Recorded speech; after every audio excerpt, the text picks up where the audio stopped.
Georgetown. I'm Beverly Enos, and this is Spotlight Georgetown.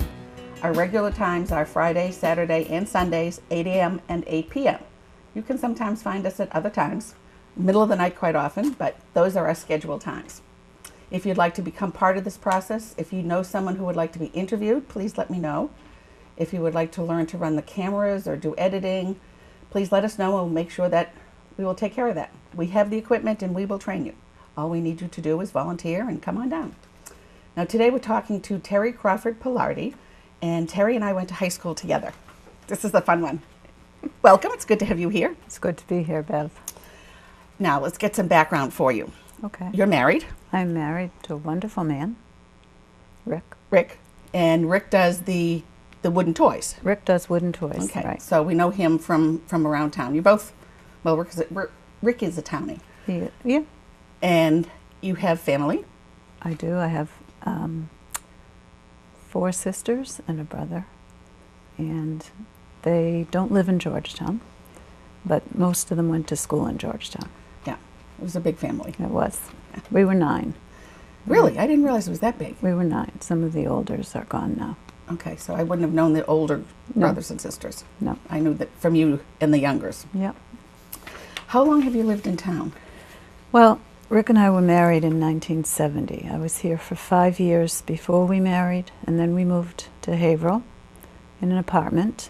And then when we were ready to buy a house, we came back. So we bought our house in 76, and we've been here ever since. Our first house. Good place to come back to. It was. We're talking to you today about your writing. Mm-hmm. Now, what schools did you go to? I know you went to Georgetown High School, of course. I did. Only 2 years, though. 2.5 years.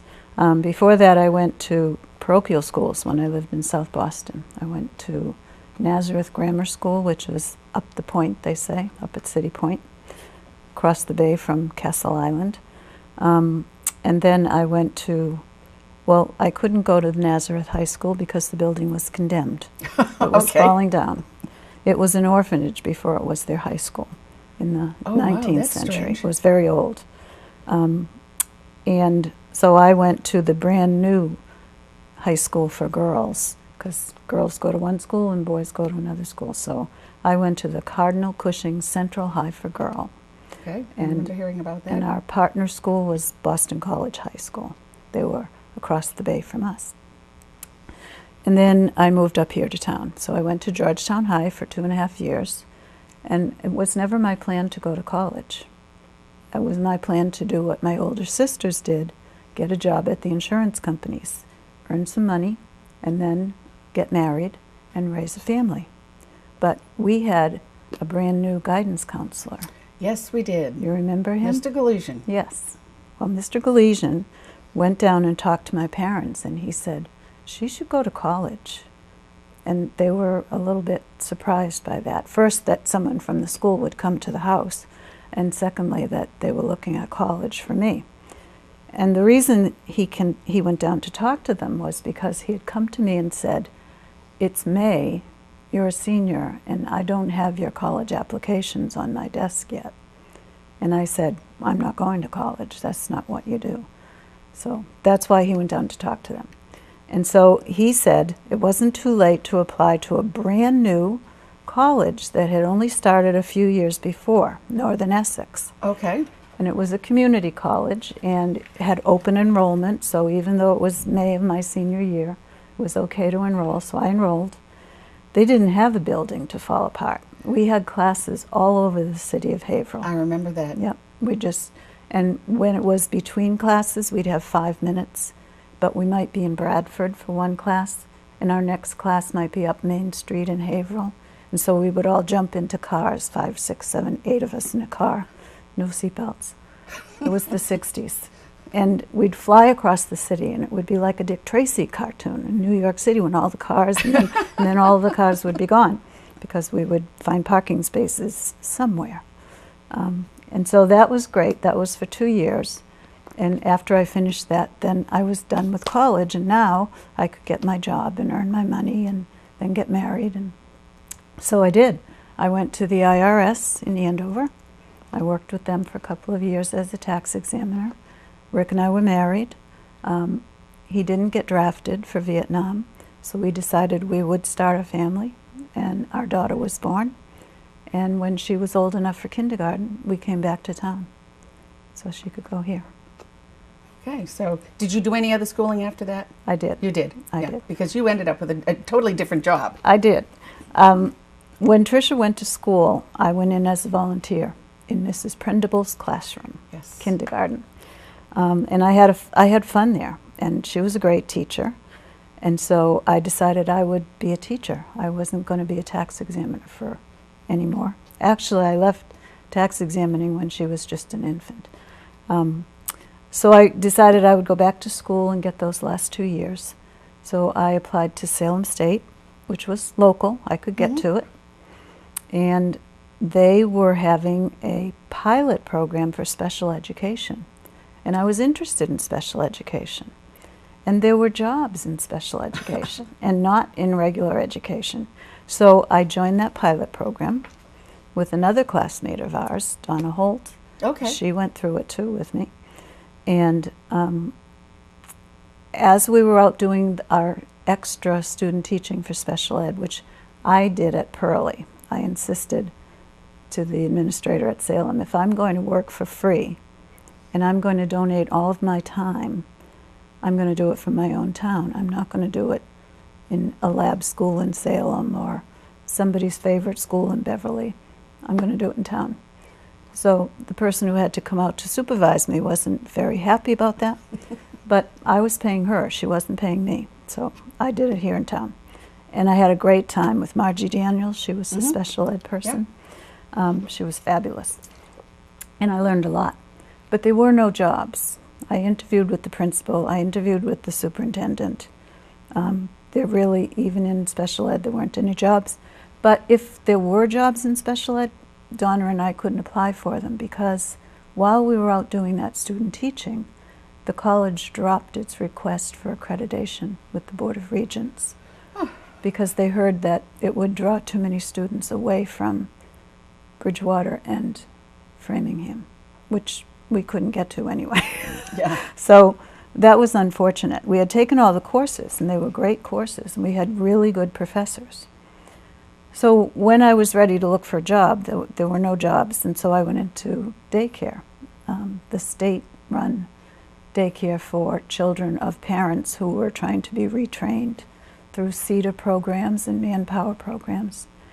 And so I was the educational coordinator, and I visited the daycare providers in their homes, and I brought them educational activities for toddlers and some for kindergartners.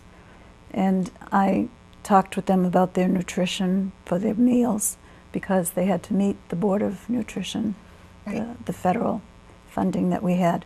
So I did that for a few years, and shortly after I joined the agency, the director left, and so I became the director.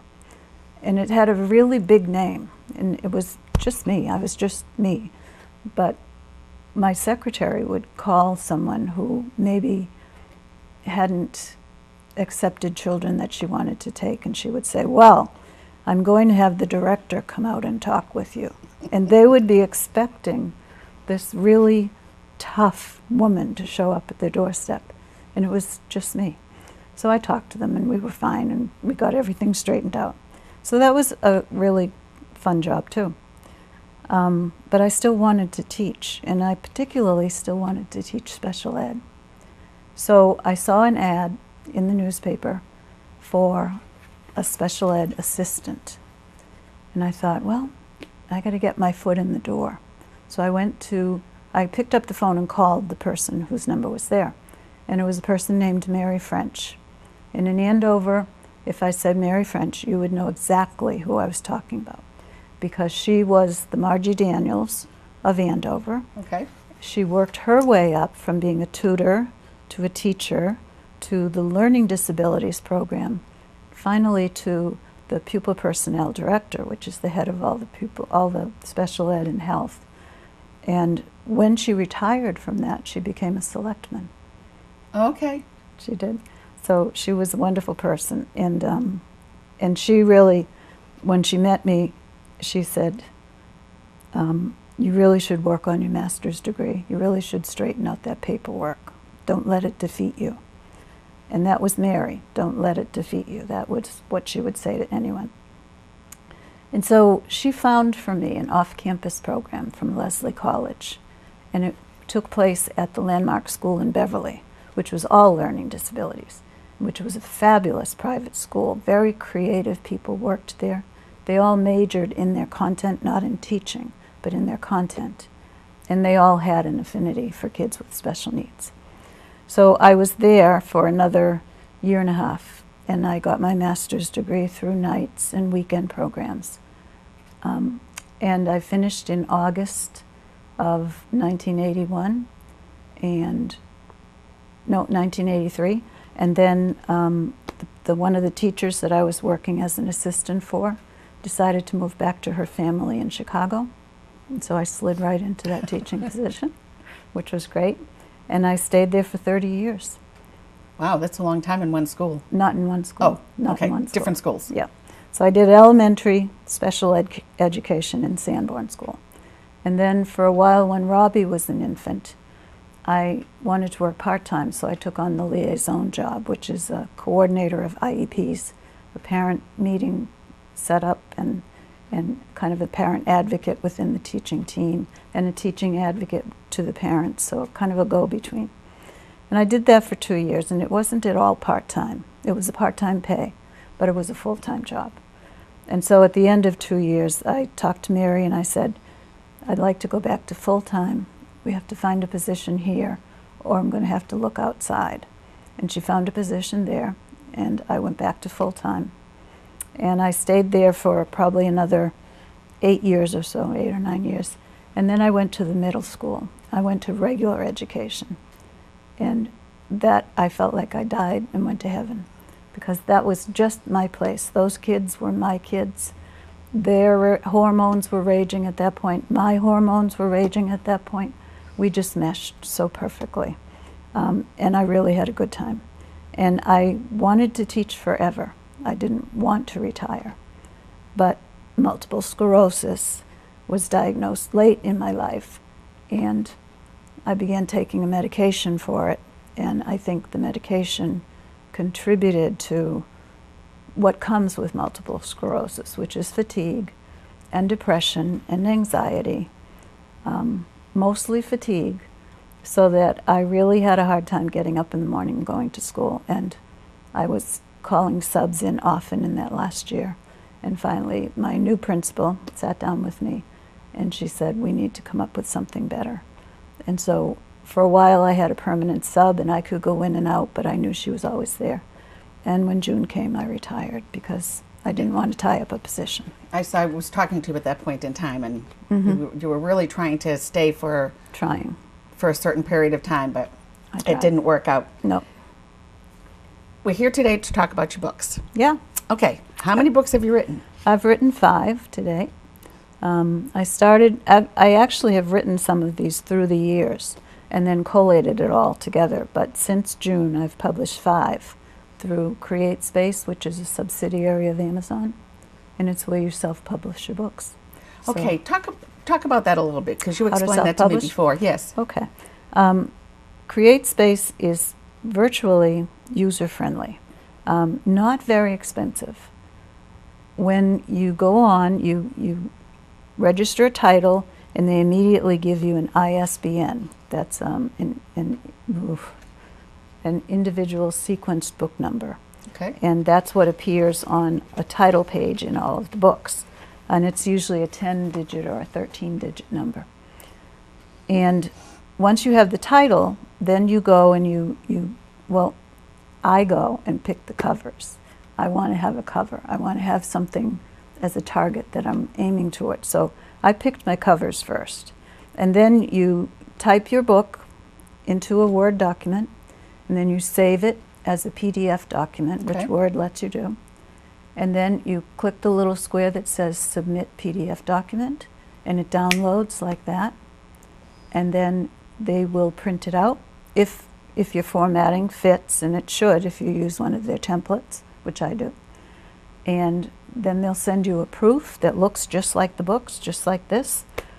and they ask you to look through the proof because they recognize that people can find errors easier on paper than on the screens, at least in our generation.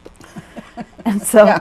and so I did that, and then I clicked back to them that yes, the proof is ready, or no, I found 75 spelling errors that I did, so here are my corrections. And then they send it back to me as another proof, and then I say, well, I found 14 typos, and here are the corrections. And then I finally get a really good proof. And then I say, print it and send it to Amazon. So once I've done that, I am a published author with books, hard copy books, and I am an Amazon author.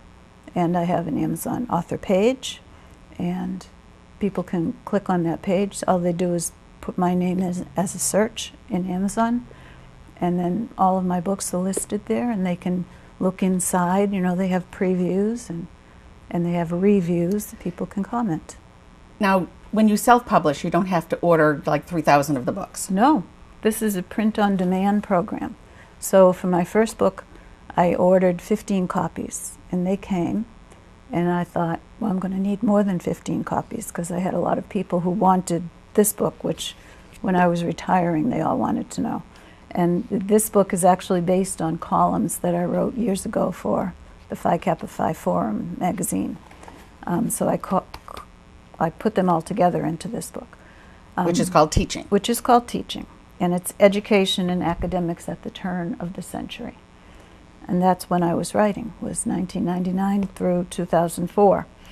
And that was a blast. I really enjoyed writing for that magazine, and that kind of came about because I sent a letter to the president of the Honor Society, and I said, you have a column called Academics and Education, and it's all about higher education. You have professors writing your column, but there must be other teachers besides me that are reading it. And he said, he wrote back to me and he said, why don't you apply? We're hiring new columnists. And so I sent in a sample of my writing, and they accepted me, and it was awesome. And because see, I never saw any of this coming, because in high school you didn't really do any specific writing. I was writing. Oh, you were? I was writing poetry, and I was writing folk songs. I remember the folk songs, yes, because we did folk singing together. We did. Yeah, we did. In the FMAC, Yep. Folk Music Appreciation Club. Yeah. Yeah. That was fun.